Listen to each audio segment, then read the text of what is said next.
Oi gente, Júlio Marinho falando, bem-vindos ao canal, tudo bem com vocês?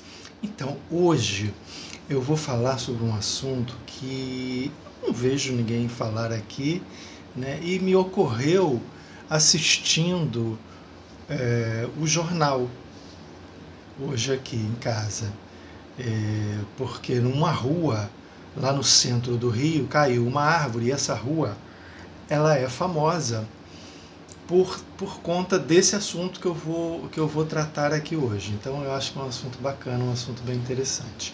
Mas antes de continuar, deixa eu pedir um favor a vocês. Se vocês estiverem gostando dos assuntos abordados no canal, se inscrevam, comentem, tá? Compartilhem, clica aí no sininho para ficar sabendo das novidades, que aqui tem todo dia novidade, né? Aqui todo dia tem um vídeo novo, tá bom? Mas vamos lá sem enrolação. Eu vou falar sobre umas hospedarias que tem no centro do Rio de Janeiro que são muito peculiares. E elas existem, por incrível que pareça, desde o início do século passado, ok? São antiquíssimas. Claro que elas não nasceram com esse propósito que elas têm hoje. Quer dizer, eu nem sei se elas têm o mesmo propósito hoje ainda, mas tiveram durante muitas décadas. Essas hospedarias são conhecidas por serem hospedarias só para cavaleiros. Isso virou crônica, isso virou reportagem no Lampião da Esquina, isso virou um livro de coletâneas de textos que inclusive foram publicados no Lampião da Esquina, e o nome desse livro, que inclusive foi escrito por um amigo meu, que o título é Só para Cavaleiros, né, em alusão a essas hospedarias. Bom, essas hospedarias, elas são realmente muito famosas, né, no meio gay carioca. E repito, eu não sei como é que anda isso hoje, tá? Eu não sei se a garotada hoje ainda recorre a essas hospedarias, mas a minha geração inteira toda recorreu muito, né? E inclusive essas hospedarias elas foram tema de uma crônica do João do Rio. Quem não conhece o João do Rio, grande jornalista carioca, né? O maior cronista que o Rio já teve, né? Uma figura fantástica, vale a pena ser pesquisado. O João do Rio inclusive era homossexual, isso lá no comecinho do século passado. Então, assim, vale a pesquisa. Mas vamos lá. Essas hospedarias, elas, obviamente, que nasceram como pensões normais, né? Só para cavalheiros, né? Existiam as pensões só para moças e existiam as pensões só para cavalheiros. Mas como a demanda, existia uma certa demanda, né? Que não a demanda original dessas pensões, e eles acabaram se adaptando, né? Os estabelecimentos acabaram se adaptando a essas demandas. Que demandas seriam essas? Em toda aquela região ali, né, da Praça da República, principalmente a Praça da República, que naquela época era 3 vezes maior do que é hoje, o Campo de Santana, toda aquela região ali era uma região de pegação gay, né? Então, assim, ali em frente a praça, ainda hoje é o Exército, né? O Ministério do Exército, e naquela época os soldados, né? Os recrutas iam saindo e alguns se enfiavam ali pela Praça da República para fazer sua pegaçãozinha. E ali estavam esses recrutas, e ali estavam os pais de família, né?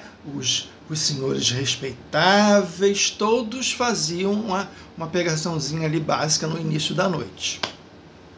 Pois bem, alguns se resolviam ali mesmo. Existia até uma gruta famosa ali na rua 28 de setembro, que fica próximo ao que é hoje o quartel dos bombeiros, né? E eles se resolviam por ali mesmo, e haviam batidas policiais, era um trelelê danado. E essas pensões, né, acabavam servindo para resolver, né, para chegar nos finalmente. E isso acabou virando o principal foco dessas hospedarias. Tanto é assim que nessas hospedarias existiam, vamos dizer hoje que seriam 2 pacotes, né? Ou você entrava e saía, que era um período de 2 horas, ou você pernoitava, né? Ou você ficava ali 24 horas. E aí o que acontece? Essas hospedarias acabaram virando o final, né, da noitada, né? As pessoas saíam, iam para os bares e depois iam para as boates e dependendo, né, do resultado ali das paqueras, acabavam nessas hospedarias. E nessas hospedarias também, eu não sei quantas, né? Eu não sei quantas, mas em algumas dessas hospedarias, inclusive uma que eu frequentava bastante, tinha no último andar, acho que eram 3 andares ou 4, não, eram 3 andares. No último andar tinha uns quartos que eles não tinham banheiro, o banheiro era coletivo, o banheiro ficava no corredor. E esse andar todo, né, era esses quartos que não tinham banheiro.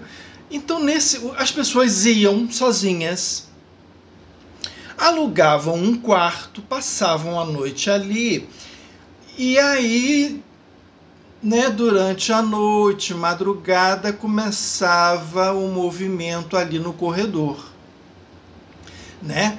E aí as pessoas ficavam com as portas dos quartos abertas, né?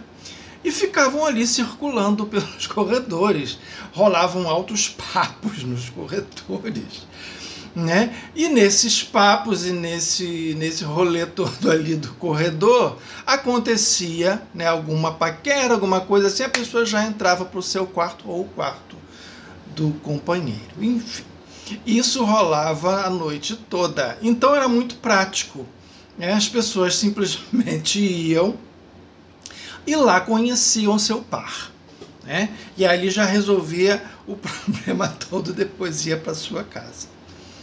Pois bem, eu realmente não sei quantas hospedarias tinham esse esquema, pelo menos 2 eu conheci, né? Mas eu acho que não eram todas que tinham esse esquema, não. Acho que não eram todas que rolavam.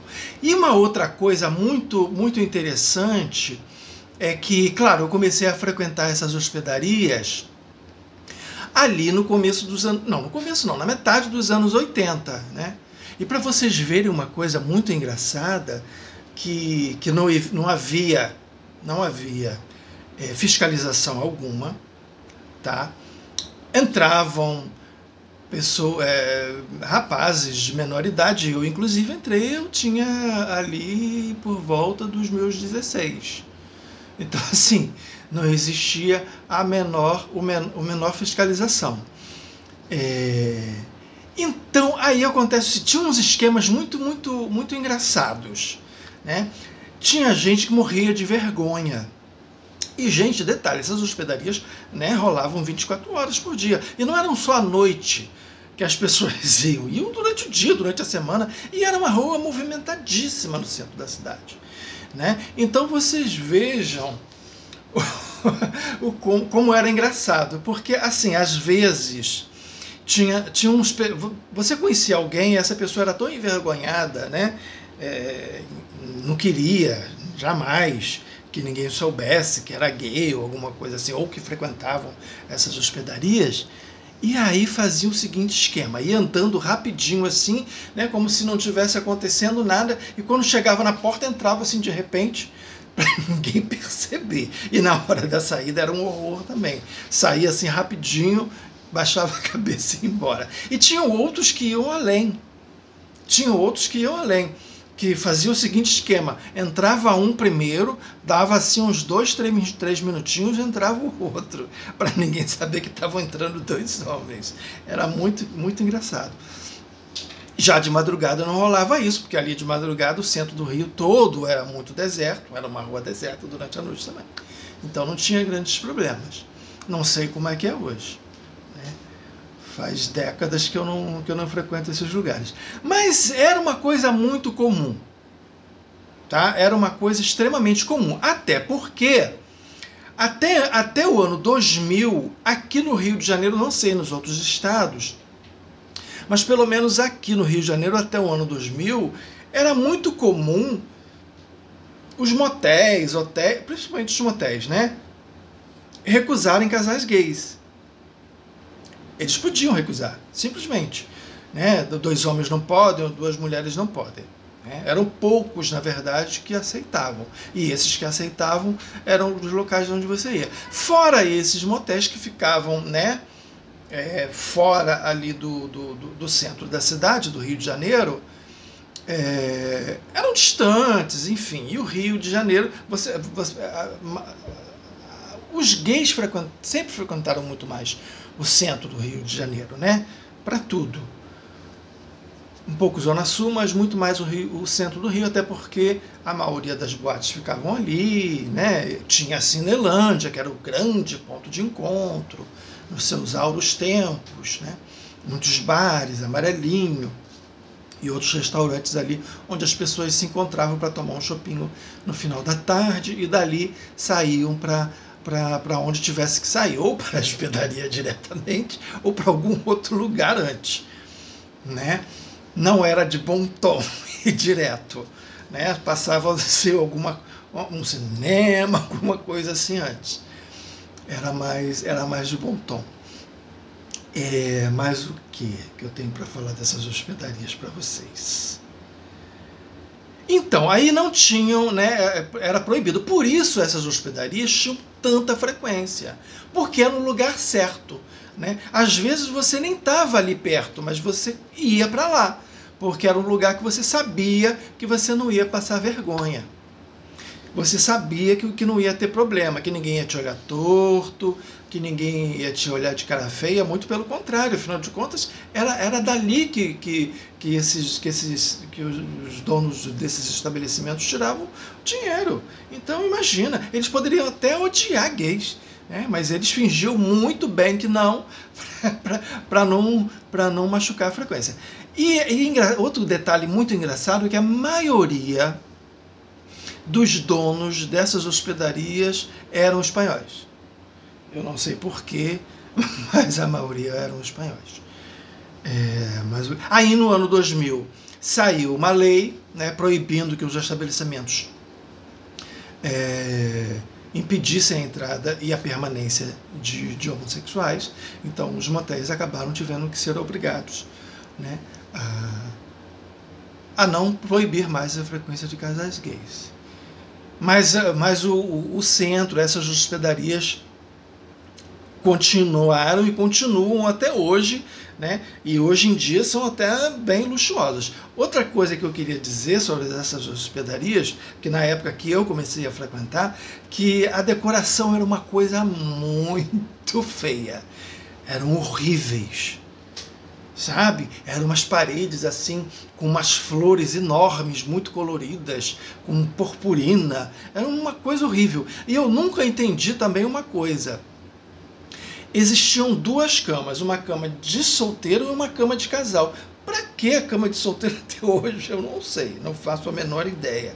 E tinha um armário horrível, que não tinha nada dentro, só tinha uns cobertores. Em cima da cama havia um joguinho de toalha bem vagabunda, um sabonete horrível, e na gaveta, isso era muito engraçado, tinha uma cômodazinha ao lado da cama, e você abria a gaveta e tinha um tubo de vaselina. Sim, meus queridos, antigamente se usava vaselina. Não tinha gel, sabe? Não tinha nada disso, era vaselina mesmo. Até porque, naquela época ali, poucas pessoas usavam camisinha ainda. Né? Embora já tivesse rolando solta, poucas pessoas usavam camisinha. O que era super errado usar com vaselina. Né? Mas enfim, acabou isso, hoje em dia já é outra história. Hoje em dia eu nem sei se tem lá um tubinho de gel, imagino que não. Mas tinha um tubinho de vaselina, usado mesmo, tá? Todo mundo usava o mesmo tubo de vaselina, ok? Era assim o negócio. Aí depois de um certo tempo eles fizeram uma reforma, né, e mudaram a decoração horrível e ficou uma decoraçãozinha menos pior. Hoje em dia andei dando uma olhadinha na internet, eu vi que as fotos, que a decoração tá bacana, tá tudo direitinho, né? Mas as placas lá, só para cavaleiros, continuam. Aquele esquema lá de pegação dos últimos andares, eu nunca participei. Porque todas as vezes que eu já fui acompanhado, né? E tinha uma coisa muito engraçada também, que eu esqueci de falar, é que às vezes você ia naquele esquema de 2 horas, né? No bate e volta, rapidinho e vai embora. E era muito engraçado, porque quando ia chegando perto do período das 2 horas, alguém batia na porta para avisar que o tempo já tinha acabado. Era horrível isso. E aí você tinha que, né, se você estivesse fazendo uma coisa, você tinha que parar e sair fora, porque senão você ia ter que pagar um novo período de 2 horas. Mas, né, as pessoas sabiam mais ou menos do horário, não ficavam mais que isso mesmo, não. Era coisa rapidinha mesmo.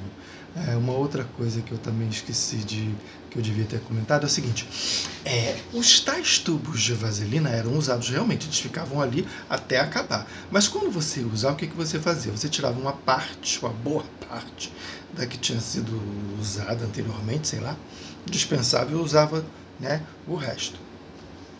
E então, assim, como eu falei, né, eu já ia acompanhadinho, né, tudo no esquema direitinho, né? A primeira vez que eu fui nesse esquemazinho de 2 horas mesmo, porque era uma coisa rapidinha. E depois eu acabei arranjando um namoradinho e a gente ia toda semana e dormia, assim, sabe? Ficava lá a noite toda, saía para beber alguma coisa antes, geralmente era de sexta para sábado, e saía dali e ia dormir juntinho na hospedaria. Eu não sei como é hoje, e aí eu tenho essa curiosidade. Se vocês souberem aí, se vocês frequentarem, né, e tiverem notícia de como anda esse métier, me deixa um comentário aí pra gente ficar sabendo. Eu vou adorar saber como é que anda aquilo tudo lá. Tá bom, gente? Era isso, tá? E de vez em quando eu vou fazer um videozinho desse, né, sobre algumas curiosidades ali dos anos 80, 90, 2000 e até agora. Tá bom? Valeu, gente. Muito obrigado. E aquele reforço: se inscrevam, comente, cliquem no sininho para ficar sabendo das novidades, tá bom? Compartilhem, tá? Isso faz muito bem para mim, tá bom? Valeu, gente. Obrigadão.